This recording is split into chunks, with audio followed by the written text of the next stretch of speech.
Assalamualaikum warahmatullahi wabarakatuh. Pada pertemuan ini kita akan membahas ISLM dalam pendekatan ekonomi moneter. Ketika berbicara terkait dengan penentuan output agregat, di mana di sini Keynes akan mengatakan output agregat atau output yang dihasilkan di suatu negara itu akan dipengaruhi oleh 4 hal. Yang pertama adalah pengeluaran konsumen. Pengeluaran konsumen yang dimaksud di sini adalah jumlah barang yang diminta,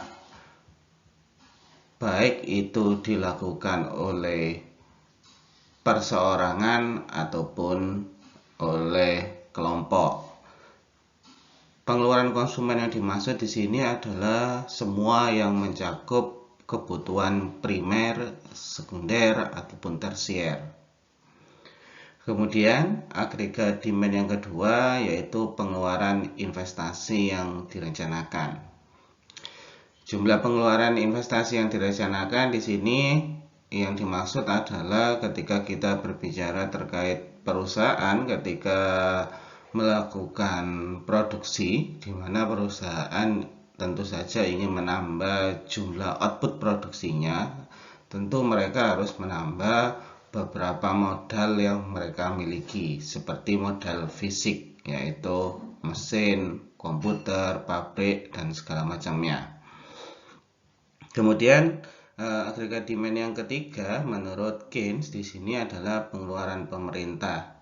Yang dimaksud dengan pengeluaran pemerintah itu adalah semua pengeluaran yang dilakukan oleh pemerintah, baik pengeluaran pemerintah bersifat menciptakan barang-barang atau fasilitas publik ataupun membayar gaji pegawai.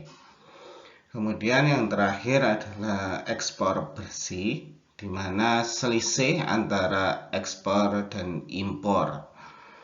Pengeluaran ekspor bersih ini ada kalanya bisa berdampak positif ketika jumlah ekspor lebih besar daripada impor, tetapi juga ekspor bersih ini bisa bersifat negatif ketika impornya lebih besar daripada ekspor.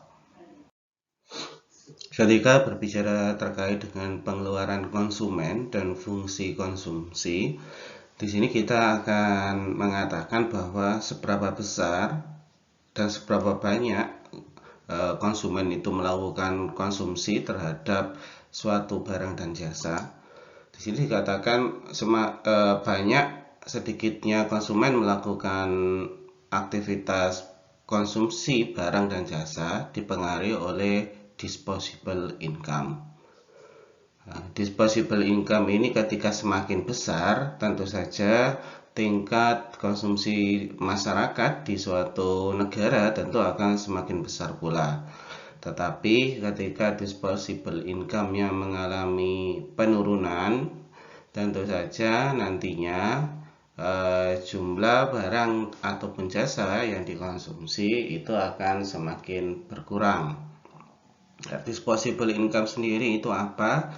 Disposable income itu sendiri adalah jumlah pendapatan yang nantinya bisa dilakukan untuk aktivitas konsumsi setelah pendapatan itu terlebih dahulu dikurangi oleh tanggungan dan pajak. Ketika jumlah tanggungan dan pajak semakin meningkat, tentu saja uang atau jumlah pendapatan yang siap dibelanjakan itu akan semakin berkurang. Kemudian di sini fungsi konsumsi yang kita punya pada pendekatan moneter kali ini adalah C sama dengan A plus MPC dikalikan YD. Apa maksud dari fungsi konsumsi ini? Itu kita akan bahas di slide yang selanjutnya. Nah, di sini kita akan membahas satu persatu terkait dengan apa itu A, kemudian MPC dikalikan YD. Yang pertama, kita akan membahas terkait dengan A. A merupakan pengeluaran konsumen otonom. Nah, apa maksudnya pengeluaran konsumen otonom? yaitu jumlah pengeluaran yang bebas atau kita bisa katakan independen dari disposable income. Jadi ketika kita bicara A, itu merupakan variabel yang dia tidak terikat dari yang namanya disposable income. Mau disposable income-nya banyak, mau disposable income-nya sedikit, suatu masyarakat akan tetap mengkonsumsi barang, sehingga kita bisa katakan ya, contoh pengeluaran otonom adalah makanan, pakaian, atau perlindungan, sehingga bisa kita katakan baik disposable income-nya meningkat ataupun menurun, tingkat konsumsi atau pembelian makanan atau pakaian itu akan tetap dilakukan oleh masyarakat. Nah, jadi kita akan sekali lagi mengatakan pengeluaran konsumen otonom ini tidak tergantung dari berapa besar disposable income milik seseorang, karena disposable income yang dimaksud di sini adalah pembelian konsumen terhadap barang-barang yang seharusnya harus dipenuhi kebutuhan dasarnya, misalkan makanan, pakaian, atau perlindungan. Sedangkan di sini MPC ya, atau kita sebut dengan marginal propensity to consume, ini adalah kemiringan garis apabila terjadi perubahan pendapatan dan pengaruhnya bagaimana terhadap konsumsi. Jika di sini dikatakan masyarakat memiliki pendapatan yang meningkat ketika kita berbicara MPC, maka secara otomatis terjadi perubahan konsumsi yang semakin naik. Tapi ketika masyarakat mengalami penurunan pendapatan atau penurunan pendapatan disposable income, maka secara otomatis tingkat konsumsi yang dilakukan itu pasti akan menurun. Sehingga di sini kita punya pengertian ketika A itu dipengaruhi oleh tidak dipengaruhi oleh disposable income, sedangkan MPC dikalikan YD ini dipengaruhi oleh disposable income. Semakin tinggi disposable income, maka MPC juga akan semakin tinggi. Nah, di sini bisa kita lihat ya, contoh atau gambar dari fungsi konsumsi. Dikatakan tadi pengeluaran otonom atau fungsi konsumsi otonom adalah walaupun seseorang itu tidak memiliki disposable income atau pendapatannya nol, maka sudah sewajarnya beberapa kebutuhan dasar masyarakat itu tetap harus terpenuhi, seperti makan, ataupun perlindungan, ataupun pakaian. Sehingga walaupun mereka tidak memiliki pendapatan, biasanya untuk aktivitas kebutuhan perlindungan keamanan, makanan, atau pakaian akan tetap terpenuhi. Sehingga di sini kita katakan fungsi konsumsi tidak dimulai dari titik nol, tetapi dimulai dari angka 200, di mana di sini menunjukkan bahwa sebelum melakukan aktivitas konsumsi yang dipengaruhi oleh disposable income, masyarakat sudah punya konsumsi yang memang wajib dan tidak terpengaruh, yaitu tidak dipengaruhi oleh disposable income, yaitu adalah pengeluaran otonom sebanyak 200. Nah, kemudian ketika kita coba gabungkan atau kita hubungkan antara gambar dengan tabel, di sini katakan ketika disposable income-nya 0, maka secara otomatis tidak ada perubahan untuk konsumsi. Sehingga kita akan bilang konsumsi yang terjadi pada saat itu hanya dipengaruhi oleh konsumsi otonom yaitu sebesar 200 dan di sini digambarkan di titik E. Nah, kemudian di sini mulai ada peningkatan pendapatan yang semula tidak memiliki pendapatan 0 sekarang menjadi memiliki pendapatan 400. Nah, ketika memiliki pendapatan 400, perubahan disposable income dari sebelumnya yaitu 400. Nah, kemudian di sini perubahan konsumsi ekspenditurnya di sini dikasih 0,5 aturan dasarnya, aturan dalam modelnya, sehingga 0,5 dikalikan 400 sama dengan 200. Sehingga ketika ditanya berapa total konsumsi ekspenditurnya, total konsumsinya adalah pengeluaran otonomnya 200 kemudian ditambah dengan perubahan konsumsinya sebanyak 200, maka dikatakan konsumsi pada titik F itu berada di titik 400. Begitu juga ketika kita berbicara di titik G, ya, terjadi peningkatan disposable income menjadi 800. Kemudian perubahan pendapatan daripada sebelumnya 800 dikurangi 400 sama dengan 400. Kemudian 400 ini dikalikan 0,5 sama dengan 200. Nah, di titik G change in consume expenditure-nya atau MPC-nya itu 200 ditambahkan dengan A-nya adalah 200, berarti A-nya tadi adalah yang di titik F itu adalah 400, maka 400 ditambah 200 sama dengan 600 sampai di titik H. Di titik H itu disposable income-nya adalah 1200, kemudian perubahan dari 1200 dikurangi 800 adalah 400, kemudian 400 dikalikan 0,5 adalah 200. Nah, kemudian otonomnya, ya, ketika kita berpatokan dari titik H ke G, maka G tadi adalah 600, berarti 600 ditambah 200 sama dengan 800. Nah, ini adalah konsumsi function yang terbentuk dari menjumlahkan konsumsi otonom ditambah dengan MPC, ya. Sudah sewajarnya ketika disposable income itu meningkat, maka tingkat konsumsinya juga pasti akan meningkat.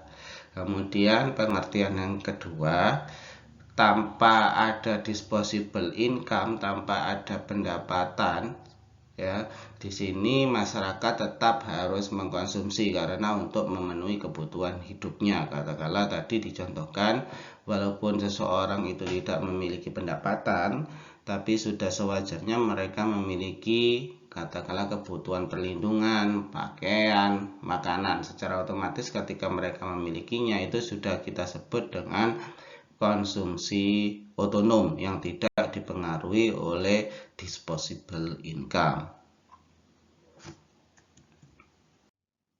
Setelah kita membahas terkait dengan konsumsi, pengeluaran agregat yang selanjutnya adalah pengeluaran investasi.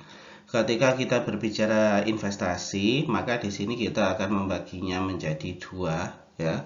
Investasi itu bisa pada investasi aset tetap, atau investasi itu nantinya kita sebut dengan investasi persediaan atau inventory investment.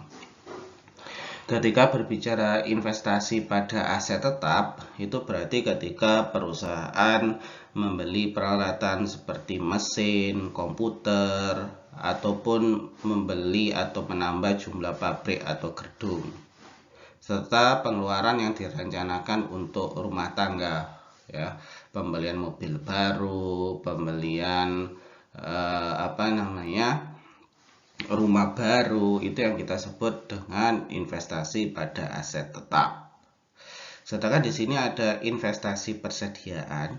Investasi persediaan itu adalah pengeluaran oleh perusahaan untuk persediaan tambahan untuk bahan mentah atau suku cadang dan barang jadi. Dihitung sebagai perubahan pada persediaan barang. Jadi ketika kita berbicara investasi persediaan, katakanlah terdapat perusahaan mobil. Ketika perusahaan mobil itu membeli pabrik baru atau mesin baru, maka itu akan masuk pada investasi pada aset tetap. Tetapi ketika perusahaan mobil tersebut membeli ban, kemudian membeli kaca mobil, membeli jok mobilnya, itu dikatakan sebagai investasi persediaan karena pembelian kaca, kemudian wiper, kemudian jok mobilnya itu disebut dengan pembelian suku cadang. Jadi ada dua ketika kita berbicara terkait dengan apa jenis pengeluaran investasi pada pengeluaran investasi. Kemudian di sini kita akan berbicara terkait dengan keseimbangan dan diagram silang Keynes. Nah, di sini kita akan punya beberapa garis ya. Beberapa garis ini nantinya kita akan jelaskan satu persatu. Yang pertama adalah garis berwarna hitam yaitu Y sama dengan YAD. Yang di sini dimaksudkan adalah output agregat itu akan sama jumlahnya seperti permintaan terhadap output agregat ya. Jadi jumlah barang yang nantinya dihasilkan di suatu negara itu pasti nanti jumlahnya akan sama seperti jumlah permintaan barang atau jasa yang ada di suatu negara. Atau kita bisa sederhanakan jumlah permintaan itu nanti juga pasti akan sama seperti jumlah penawaran. Sehingga di sini kita katakan Y sama dengan YAD. Nah, kemudian tadi kita sudah memiliki fungsi konsumsi yaitu C sama dengan 200 plus 0,5 Y. Nah, ketika kita tanya fungsi konsumsi ini keseimbangannya ada di mana, maka kita akan bilang titik keseimbangannya adalah ketika output agregat bersinggungan dengan garis konsumsinya. Berarti bisa kita katakan titik keseimbangannya adalah di titik 400 ini.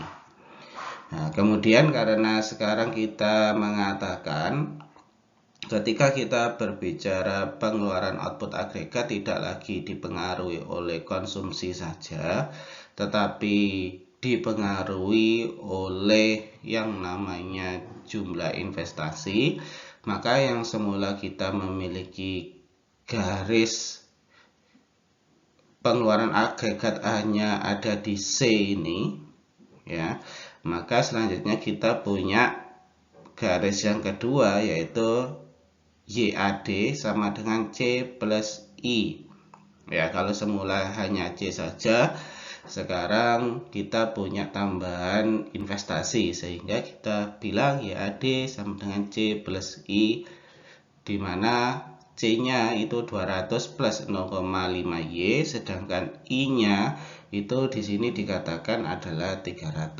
Berarti 200 ditambah 300 itu sama dengan 500 plus 0,5 Y.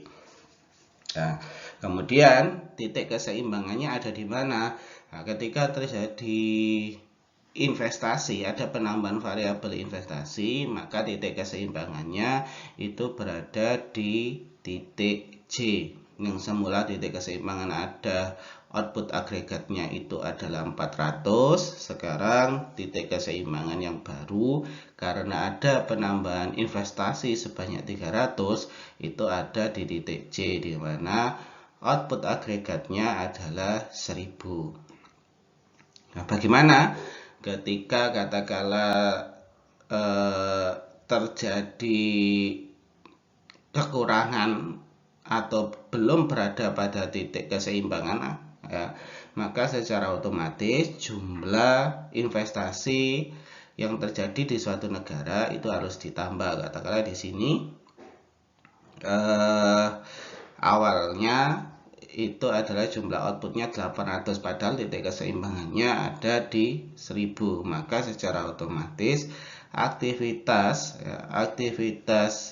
investasinya ya harus ditambah agar nanti menuju ke titik 1000 atau titik keseimbangan. Begitu juga sebaliknya, ketika di sini output yang dihasilkan adalah 1200. Ketika mengatakan di sini output yang dihasilkan 1200 berarti kelebihan output yang diciptakan, maka secara otomatis harus ada pengurangan investasi. Nah, ketika ada pengurangan investasi, maka nanti akan kembali ke titik awal, yaitu Y sama dengan 1000. Kemudian di sini kita akan belajar terkait respon output agregat terhadap perubahan investasi yang direncanakan. Nah, bagaimana seandainya dalam beberapa periode atau beberapa tahun terjadi perubahan investasi, apa efeknya? Nah, ketika terjadi perubahan investasi, maka yang terjadi adalah pengeluaran output agregat akan mengalami peningkatan. Bisa dikatakan semakin tinggi investasi yang dilakukan, maka output agregat yang dihasilkan itu akan semakin banyak. Tetapi ketika investasinya itu semakin berkurang, ya, maka secara otomatis output agregat yang dihasilkan itu juga akan semakin sedikit. Di sini dicontohkan, ya, di sini dicontohkan awalnya, ya, awalnya berada di titik YAD1, di mana C plus I, ya, konsumsi ditambah investasi itu adalah 500 plus 0,5Y.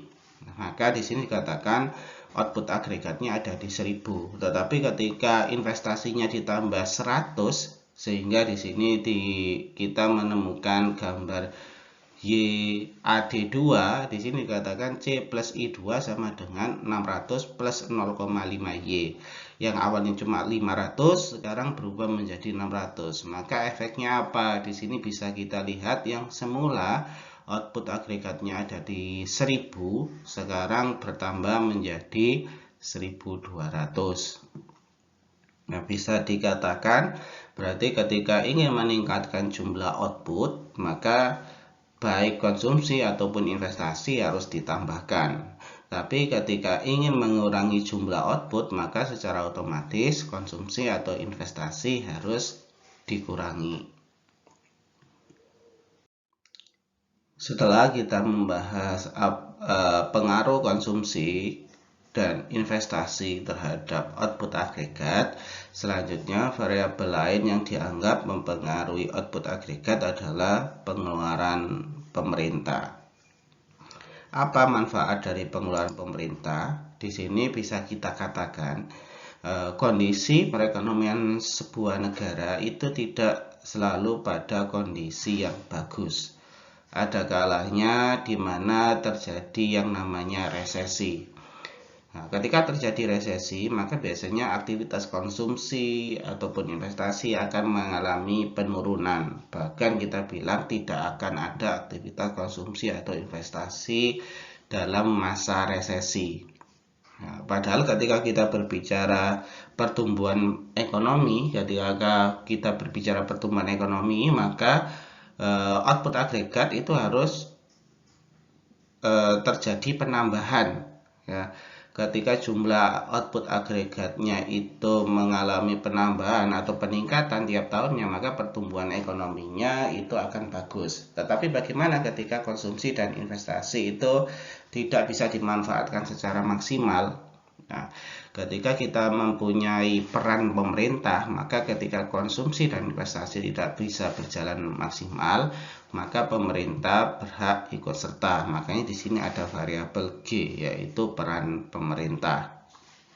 Dengan adanya pengeluaran yang ditimbulkan oleh pemerintah atau dibuat oleh pemerintah seperti membayar gaji pegawai, pembuatan fasilitas publik, maka secara otomatis ya Y itu nanti akan tetap tinggi. Tetapi sebaliknya ketika tidak ada peran pemerintah, maka secara otomatis tinggi rendahnya output agregat itu hanya dipengaruhi oleh konsumsi dan investasi. Nah, ketika hanya dipengaruhi oleh konsumsi dan investasi dan negara itu dalam kondisi ekonomi yang lesu atau kita sebut resesi, maka secara otomatis Y-nya itu tidak akan bisa berubah menjadi naik. Ya, bahkan Y akan mengalami penurunan. Nah, efeknya adalah ketika Y mengalami penurunan, maka bisa kita katakan pertumbuhan perekonomian negara ya itu akan mengalami kemerosotan. Nah, untuk menjaga katakanlah ketika konsumsi dan investasi tidak bisa berjalan maksimal, maka di sini ada peran pemerintah. Dengan adanya pengeluaran pemerintah, maka harapannya masih bisa meningkatkan atau menjaga Y itu agar tetap sesuai dengan kemauan dari kebijakan yang ingin dibuat untuk meningkatkan pertumbuhan ekonomi negaranya. Nah, ada beberapa konsekuensi yang harus ditanggung ketika kita melibatkan yang namanya peran pemerintah. Dengan adanya peran pemerintah, ya, maka nanti pasti akan menimbulkan apa yang kita sebut dengan pajak. Nah, ketika kita berbicara pajak, tentu ya nanti akan berdampak kepada yang namanya pendapatan disposable dan pengeluaran pemerintah. Jadi pajak ini memiliki dua dampak. Ketika kita berbicara pendapatan disposable dengan adanya pajak, maka secara otomatis nanti pendapatan disposable itu akan semakin turun karena masyarakat itu harus membayar pajak terlebih dahulu. Ketika pajak yang dibayar itu jauh lebih besar, pendapatan mereka akan turun dan nanti akan mempengaruhi tingkat konsumsi menjadi turun juga. Di sisi yang lain, ya, dengan adanya pajak kita hubungkan dengan pengeluaran pemerintah, semakin besar pajak yang dikenakan kepada masyarakat, maka seharusnya dana yang terkumpul oleh pemerintah itu akan semakin banyak pula.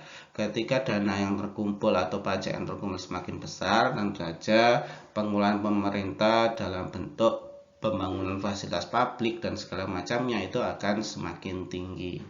Jadi pajak ini punya dua mata yang berbeda. Yang pertama berdampak negatif terhadap pendapatan disposable, dan yang kedua adalah berdampak positif terhadap pengeluaran pemerintah.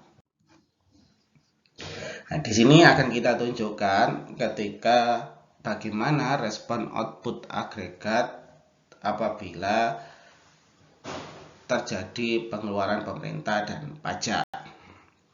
Nah, di sini kita punya output agregat, ada Y1, kemudian ada Y2, kemudian ada Y3. Di awal yang di garis biru ini kita akan bilang pengeluaran atau output agregat di sini hanya dipengaruhi oleh konsumsi dan investasi. Maka titik keseimbangannya ada di 1000. Nah, kemudian di sini mulai ada yang namanya pengeluaran pemerintah. Nah, ketika terjadi pengeluaran pemerintah, ya, pengeluaran pemerintah katakanlah pemerintah melakukan pengeluaran sebanyak 400.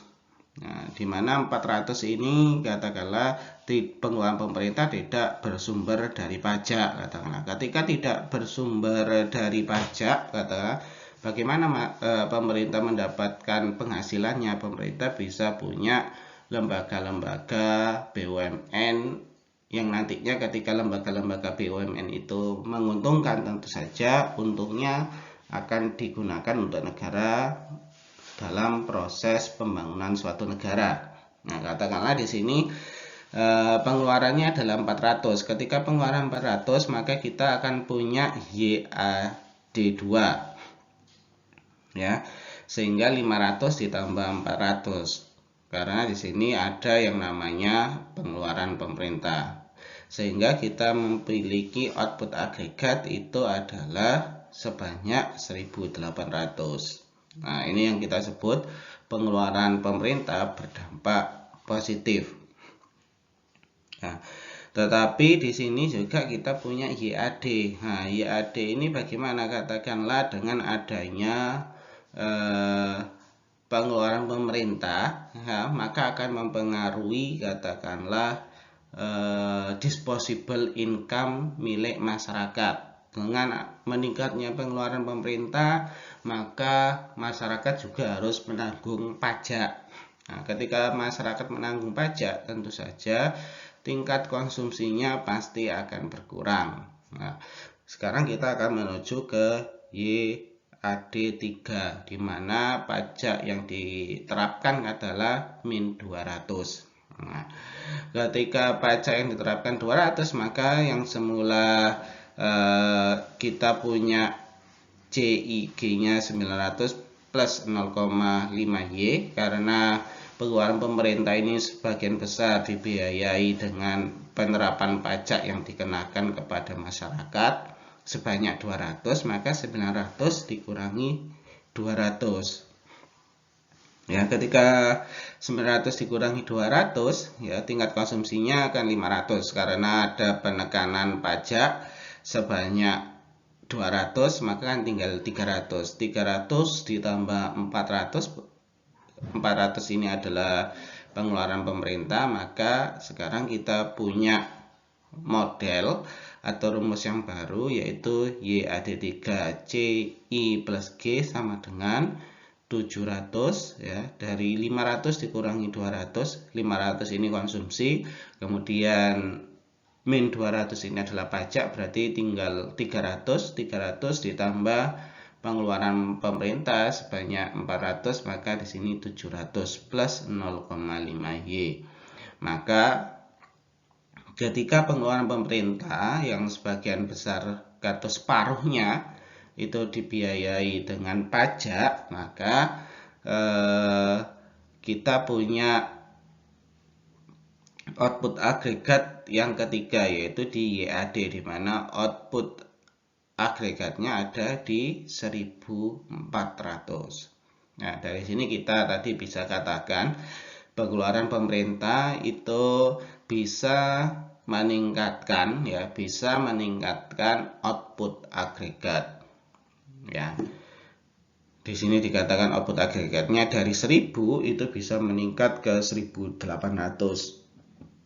Akan tetapi peningkatan pengeluaran pemerintah yang nanti bisa meningkatkan output agregat ketika pengeluaran pemerintah itu sebagian besar dibiayai lewat pajak, ya, maka tentu saja akan mempengaruhi tingkat konsumsi masyarakatnya. Ketika tingkat konsumsi masyarakat itu berkurang, ya, tentu saja output agregat yang dihasilkan juga akan mengalami penurunan, sehingga dari 1.800 turun menjadi 1.400. Walaupun turun, toh pada kenyataannya dengan adanya pengeluaran pemerintah, ya, output agregat itu bisa naik daripada output agregat yang hanya dipengaruhi oleh konsumsi dan investasi. Kemudian di sini akan dibahas terkait apa dampak perdagangan internasional terhadap output agregat. Di sini kita memiliki output agregat yang pertama adalah YAD1, kemudian YAD2. Pada YAD1 di sini kita dapat mengetahui bahwa output agregat dihasilkan dari konsumsi, investasi, pengeluaran pemerintah, serta aktivitas perdagangan internasional, yaitu ekspor impor yang disimbolkan dengan NX1. Di mana di sini output agregat sama dengan 500 plus 0,5Y. Nah, kemudian di sini ada YAD2. Di YAD2 di sini dikatakan bahwa terdapat surplus ekspor, di mana ekspornya jauh lebih besar daripada impor. Berapa besarnya bisa kita lihat di sini. Yang semula ada 500 ya demand agregatnya, kemudian naik menjadi 600. Sehingga kita bisa katakan perdagangan internasional itu memberi kontribusi sebanyak 100 billion. Nah, efeknya apa? Ketika kita lihat di sini, ketika perdagangan internasional meningkat sebanyak 100 billion, ya, maka di sini output yang dihasilkan, ya, ketika terjadi peningkatan 100 billion, maka terjadi penambahan output agregat yang semula 1000 billion menjadi 1200 billion. Berarti di sini terjadi peningkatan 2 kali lipat, sehingga kita akan mengatakan dengan adanya perdagangan internasional, ya, itu akan meningkatkan output agregat yang terdapat di suatu negara. Nah, ketika ekspornya meningkat, tentu saja output agregat yang dihasilkan juga pasti akan mengalami peningkatan. Sehingga di sini YAD2 bisa kita tulis C plus I plus G plus net ekspor itu sama dengan 600 plus 0,5Y. Yang semula 500 menjadi 600, karena di sini terjadi peningkatan demand agregatnya dari 500 menjadi 600. Sehingga output yang nantinya dihasilkan itu juga berubah dari yang awalnya 1000 menjadi 1200. Itu adalah peran perdagangan terhadap agregat output yang terdapat di suatu negara. Dari beberapa slide yang sudah kita pelajari di atas, maka di sini kita dapat meringkas apa saja faktor-faktor yang menentukan output agregat di suatu negara. Di sini yang pertama adalah ketika terjadi perubahan pengeluaran konsumen otonom. Kemudian yang kedua, ketika terjadi perubahan pengeluaran investasi yang sudah direncanakan. Kemudian ketika terjadi perubahan pengeluaran pemerintah. Kemudian yang keempat, ketika terjadi perubahan pajak. Dan yang kelima, ketika terjadi perubahan ekspor bersih. Nah, untuk lebih jelasnya, ketika terjadi beberapa perubahan atau penyesuaian di sini, bagaimana dampaknya, positif atau negatifkah? Maka di sini akan kita bahas satu persatu secara lebih detail. Yang pertama kita akan membahas ketika terjadi perubahan pengeluaran konsumen otonom, apa dampaknya. Nah, di sini kita bisa lihat ya, kenaikan pengeluaran konsumen otonom ya, ketika terjadi pengeluaran konsumen artinya konsumsi masyarakat dalam mengkonsumsi barang atau jasa semakin meningkat, maka di sini akan terjadi yang namanya peningkatan output agregat. Sehingga kita akan bilang di sini ketika kita bandingkan dengan yang ada di gambar, yang semula adalah pengeluaran konsumsi otonomnya ada di YAD1, kemudian ketika terjadi peningkatan konsumsi oleh konsumen, ya baik itu barang atau jasa, maka di sini output yang diciptakan di suatu negara juga akan semakin bertambah dan konsumsinya tentu saja juga akan semakin meningkat. Ketika konsumsi itu semakin meningkat diiringi dengan output yang nantinya akan semakin naik, maka YAD1 akan bergeser ke atas menjadi YAD2. Begitu juga sebaliknya nantinya ketika pengeluaran konsumen mengalami pengurangan atau menurun, entah nanti diakibatkan karena pendapatannya turun atau karena inflasi yang semakin naik, maka di sini garis YAD ini nanti akan bergeser ke bawah. Sehingga di sini bisa kita simpulkan semakin tinggi pengeluaran konsumen otonom, maka garis akan bergeser ke atas yang menunjukkan Y-nya itu akan semakin banyak nantinya. Tapi ketika pengeluaran konsumen itu berkurang, maka kurva YAD-nya akan bergeser ke bawah yang menunjukkan output agregatnya itu akan semakin ke bawah. Di sini kita akan mengatakan di bagian yang ketiga, output agregat itu akan berhubungan positif dengan pengeluaran konsumen. Sehingga bisa kita katakan sekali lagi, ketika konsumen melakukan pengeluaran yang semakin meningkat, output agregatnya akan semakin naik. Tetapi sebaliknya, ketika konsumen mengurangi pengeluaran konsumen otonomnya, itu akan menggeser output agregat semakin ke bawah. Kemudian di sini kita akan membahas dampak pengeluaran investasi yang direncanakan. Sama seperti konsumen, ya, seperti konsumsi otonom tadi, di mana ketika terjadi peningkatan pengeluaran investasi yang sudah direncanakan, ya, terjadi investasi yang semakin besar, maka secara otomatis, ya, di sini kita akan melihat output agregatnya, ya, itu akan semakin naik. Tetapi sebaliknya, ketika pengeluaran investasi itu mengalami penurunan, ya, maka secara otomatis output agregat itu juga akan mengalami penurunan juga. Nah, pada kurva yang atau gambar yang sudah dilihatkan di sini, ini menunjukkan bahwa investasi itu mengalami penurunan yang semula ada di YAD1, kemudian bergeser ke YAD2. Ini menunjukkan bahwa tingkat investasi mengalami penurunan. Semakin gambar itu digambarkan semakin ke bawah, itu menunjukkan berarti tingkat investasi yang direncanakan mengalami penurunan. Semakin tingkat investasi itu digambar ke atas, bergeser ke atas, maka secara otomatis investasi mengalami peningkatan. Nah, output agregat, ya, Y-nya itu, ya, di sini dikatakan berhubungan positif dengan investasi. Semakin tinggi pengeluaran investasi, maka output agregat juga akan semakin besar, tetapi semakin rendah pengeluaran untuk investasi, maka secara otomatis output agregat juga akan bergeser ke bawah. Selanjutnya di sini ada perubahan pengeluaran pemerintah.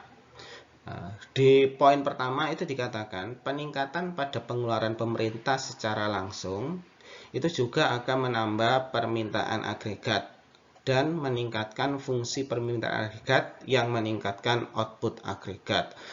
Di sini kita akan mengatakan semakin banyak pengeluaran pemerintah yang dilakukan, ya, maka secara otomatis output agregat juga akan semakin besar. Tetapi semakin sedikit pengeluaran pemerintah yang dilakukan, tentu saja output agregatnya juga akan semakin sedikit juga.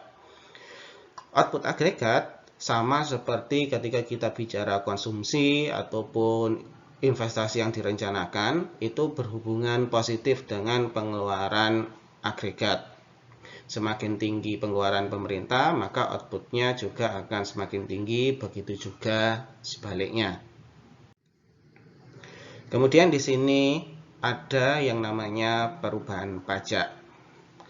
Perubahan pajak itu secara tidak langsung akan mempengaruhi permintaan agregat, ya, tetapi menurunkan jumlah pendapatan yang tersedia yang untuk dikeluarkan yang mengurangi pengeluaran konsumen. Jadi perubahan pajak ini, ya, ketika pajak yang terdapat di suatu negara itu semakin besar, ya, tentu saja di sini akan sangat berpengaruh terhadap konsumsi yang dilakukan oleh masyarakat.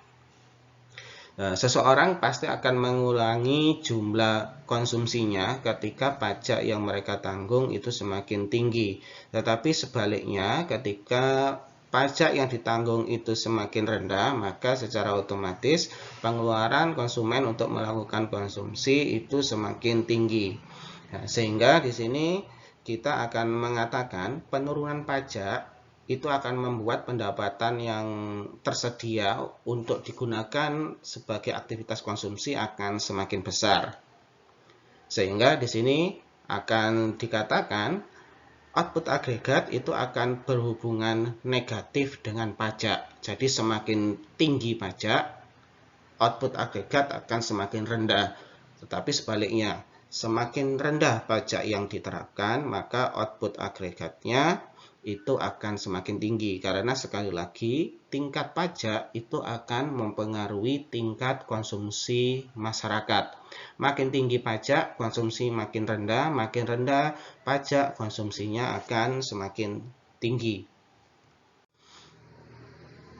Kemudian di sini akan dijelaskan perubahan ekspor bersih.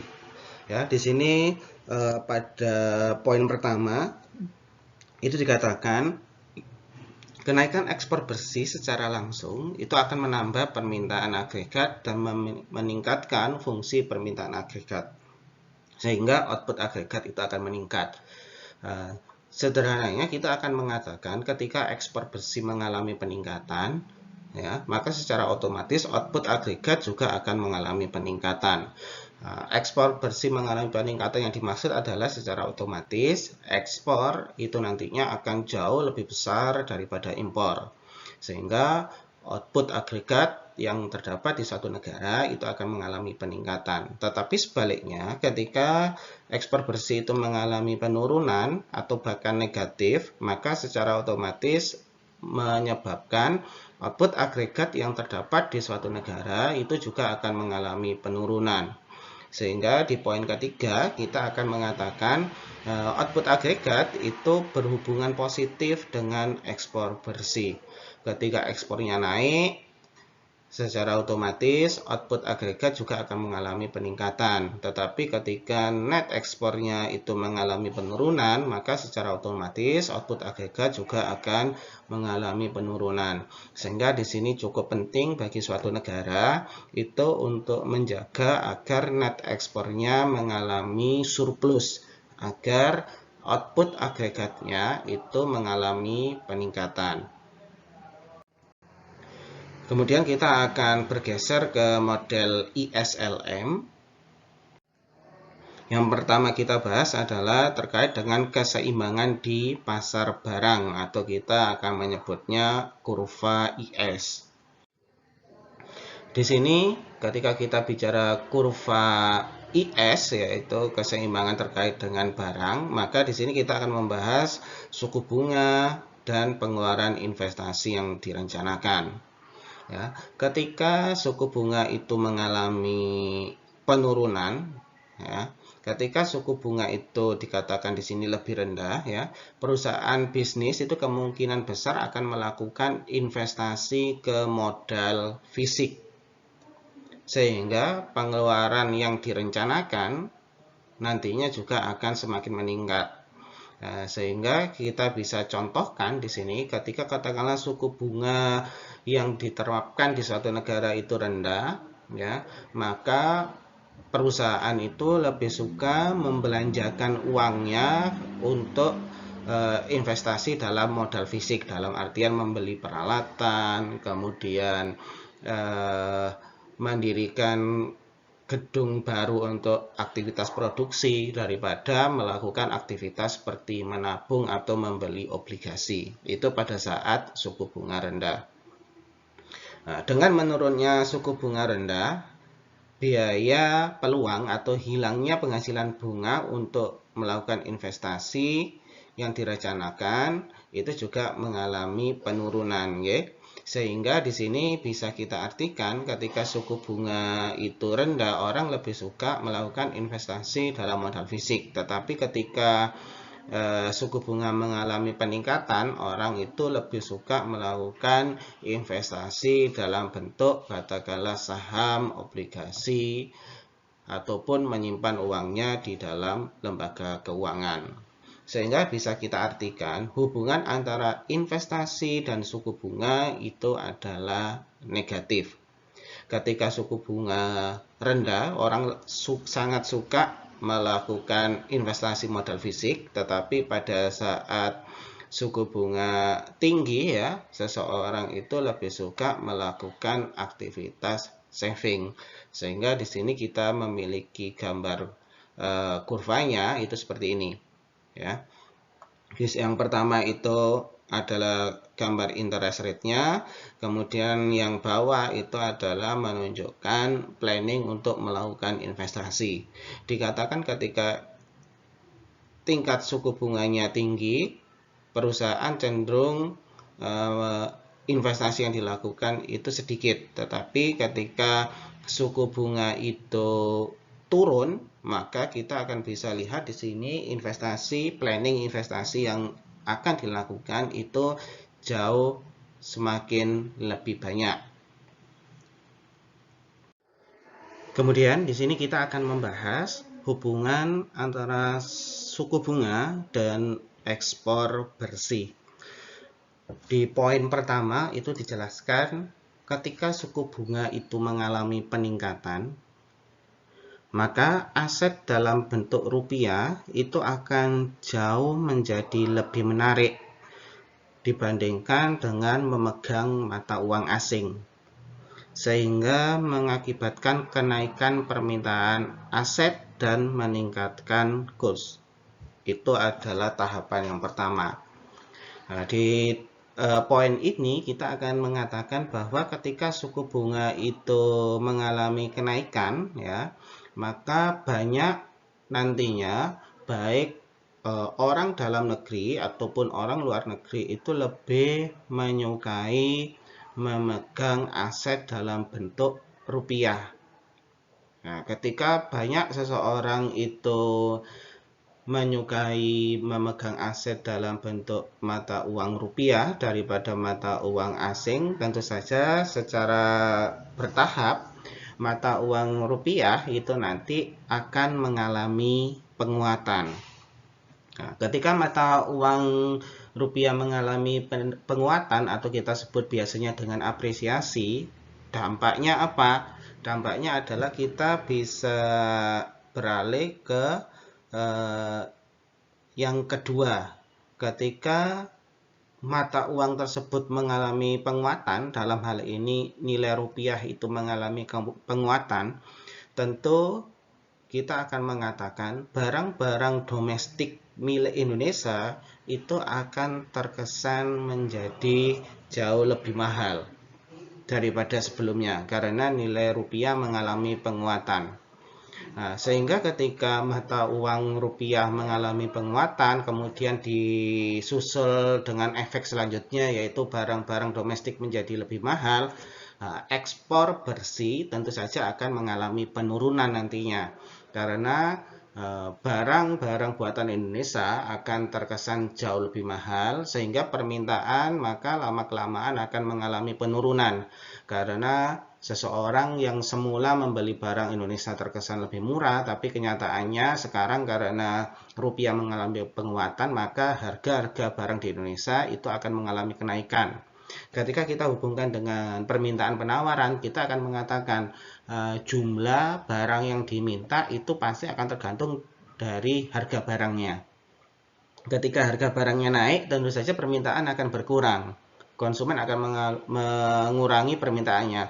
Tapi ketika barang itu harganya murah, maka permintaan akan mengalami kenaikan. Nah, pada kasus ini, karena rupiah mengalami penguatan, maka harga barang domestik yaitu harga barang Indonesia mengalami kenaikan, sehingga harga-harga barang Indonesia itu terkesan jauh lebih mahal. Ketika harga-harga barang di Indonesia terkesan lebih mahal, maka akibatnya adalah ekspor bersih itu akan mengalami penurunan. Sehingga di poin yang ketiga kita akan mengatakan suku bunga dan ekspor bersih itu adalah hubungannya negatif. Ketika kita coba alihkan ke gambar, kita akan melihat ketika suku bunganya itu meningkat, maka net ekspornya itu sedikit. Tetapi ketika suku bunga itu mengalami penurunan dari I3 ke I2 sampai dengan I1, kita bisa lihat ekspor bersihnya itu mengalami peningkatan dari NX3 ke NX2 ke NX1. Itu adalah hubungan suku bunga dan ekspor bersih. Kemudian di sini kita akan mencoba menurunkan kurva IS yang sudah kita punya sebelumnya, ya. Ketika kita bicara agregat demand, kemudian dengan agregat output yang digambarkan pada Keynesian cross diagram, itu menunjukkan yang pertama di sini ada YAD1, YAD2 dan YAD3, ya, dimana semakin tinggi, ya, semakin tinggi letak YAD-nya, ya, dari 3 ke 2, kemudian dari 2 ke 1, itu menunjukkan berarti output agregat yang ada di suatu negara itu juga mengalami peningkatan dari Y3 ke Y2 ke Y1. Itu ketika kita bicara ke Keynesian cross diagram, yang artinya semakin tinggi konsumsi, semakin tinggi investasi yang direncanakan, semakin tinggi pengeluaran pemerintah, dan semakin tinggi net ekspor, itu akan meningkatkan jumlah output yang terdapat di suatu negara. Nah, dari Keynesian cross diagram ini, kita akan menurunkan kepada kurva IS. Nah, di kurva IS itu kita bisa lihat di sini, ya.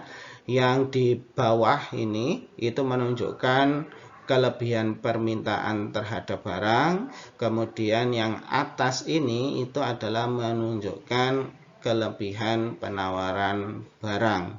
Nah, ketika terjadi kelebihan permintaan barang, artinya yang diminta jauh lebih banyak daripada barang yang tersedia, maka ini menunjukkan berarti ada di titik A. Tetapi sebaliknya, ketika terjadi kelebihan penawaran, artinya barang yang disediakan jauh lebih banyak daripada barang yang dibutuhkan, itu ada di titik B. Nah, ketika ada di titik A ataupun di titik B, maka ketika kita bicara kurva IS, itu akan mencari ke titik keseimbangan yang baru. Nah, ketika kelebihan penawaran, ya, di sini dikatakan ketika kelebihan penawaran ada di titik B, itu dikatakan tidak seimbang. Bagaimana caranya agar bisa menuju titik keseimbangan? Ketika penawarannya itu berlebih, ada dua cara. Yang pertama, bisa mengurangi jumlah barang yang ditawarkan, atau yang kedua adalah dengan meningkatkan jumlah permintaan. Begitu juga ketika kita bicara di excess demand, yaitu kelebihan permintaan. Nah, ketika kelebihan permintaan itu juga bisa dilakukan dua cara agar menuju ke titik keseimbangan. Yang pertama adalah dengan cara meningkatkan jumlah barang yang ditawarkan, atau yang kedua adalah menurunkan jumlah permintaan barang. Sehingga di sini bisa kita lihat ketika kita berbicara YAD ada di Y3 ini, maka titik keseimbangannya itu ada di nomor 3. Kemudian kalau YAD2 itu menunjukkan titik keseimbangannya ada di nomor 2. Kemudian YAD1 itu menunjukkan titik keseimbangannya ada di nomor 1. Di sini dikatakan jumlah barang yang ditawarkan sama jumlah barang yang diminta itu sama. Nah, itu ketika kita bicara bagaimana menurunkan Keynes cross diagram dengan kurva IS. Selanjutnya kita akan beralih pada bagaimana keseimbangan di pasar uang. Kalau tadi kita bicara kurva IS, sekarang kita akan berbicara kurva LM, yaitu terkait dengan pasar keuangan. Nah, di sini kita mempunyai kurva LM. Nah, kurva LM ini dikatakan, ya, MS, yaitu jumlah uang yang ditawarkan di suatu negara itu biasanya tetap, ya. Jadi bank sentral dalam beberapa periode waktu tertentu itu akan mengeluarkan sejumlah uang yang tetap, tidak bertambah dan tidak berkurang. Itu sebabnya MS digambar tegak lurus seperti ini. Nah, kemudian di sini ada permintaan, ya. Permintaan akan uang, ya, itu mau tidak mau akan dipengaruhi oleh suku bunga. Katakanlah di sini Y3, permintaan uang akan Y3 itu dipengaruhi oleh interest rate I3, kemudian Y2 dipengaruhi oleh interest rate I2, dan Y1 dipengaruhi permintaan uang di Y1 itu dipengaruhi oleh interest rate I1. Kemudian di sini kita akan menurunkan ya quantity of real money balance kepada output agregat. Di sini dikatakan semakin tinggi suku bunga yang terdapat di suatu negara ya, dari I1 naik ke I2 kemudian naik lagi ke I3, itu menunjukkan output agregatnya ya, output agregat yang terdapat di suatu negara itu akan semakin tinggi. I1 ada di Y1, kemudian ketika suku bunga naik ke I2, output agregat akan naik menjadi Y2, kemudian ketika suku bunga naik menjadi I3, maka output agregatnya akan naik juga sebanyak Y3, sehingga bisa kita katakan semakin tinggi interest rate yang ada di suatu negara, maka ketika kita bicara terkait dengan kurva LM ya, makin banyak jumlah uang yang beredar juga, itu mengakibatkan output agregatnya itu juga akan semakin meningkat. Begitu juga sebaliknya. Kemudian di sini kita akan menjelaskan terkait pendekatan ISLM terhadap output agregat dan suku bunga. Nah, ketika kita berbicara ISLM di sini, kita akan memiliki yang namanya titik keseimbangan, ya. Di mana titik keseimbangannya itu ada di E, yang menunjukkan di sini berarti kurva IS dan kurva LM itu saling bersinggungan, ya. Ketika dikatakan saling bersinggungan berarti interest rate dan output agregat baik yang ada di kurva IS ataupun kurva LM itu berada pada jumlah dan tingkat yang sama. Nah, ketika ada di titik A, di titik B, atau di titik C, bahkan di titik D itu menunjukkan belum dalam kondisi seimbang, sehingga nantinya akan bergerak semuanya menuju titik E. Nah, bagaimana cara menyeimbangkan ketika ada di titik A? Nah, ketika ada di titik A itu menunjukkan bahwa interest rate yang ada itu jauh lebih tinggi daripada titik keseimbangan. Maka untuk menuju ke titik keseimbangan, maka interest rate-nya atau suku bunganya ketika ada di titik A itu akan dikurangi sehingga nanti akan menuju ke titik E. Begitu juga ketika ada di titik D, ya. Ketika kita berbicara kurva LM, di mana interest rate-nya itu masih di bawah titik keseimbangan, yaitu di titik E. Maka agar menuju ke titik keseimbangan kurva LM, ketika kita berbicara kurva LM harus mampu menaikkan yang namanya suku bunga. Ketika suku bunga mampu berhasil dinaikkan menuju ke titik E, maka itu yang disebut dengan titik keseimbangan di ISLM.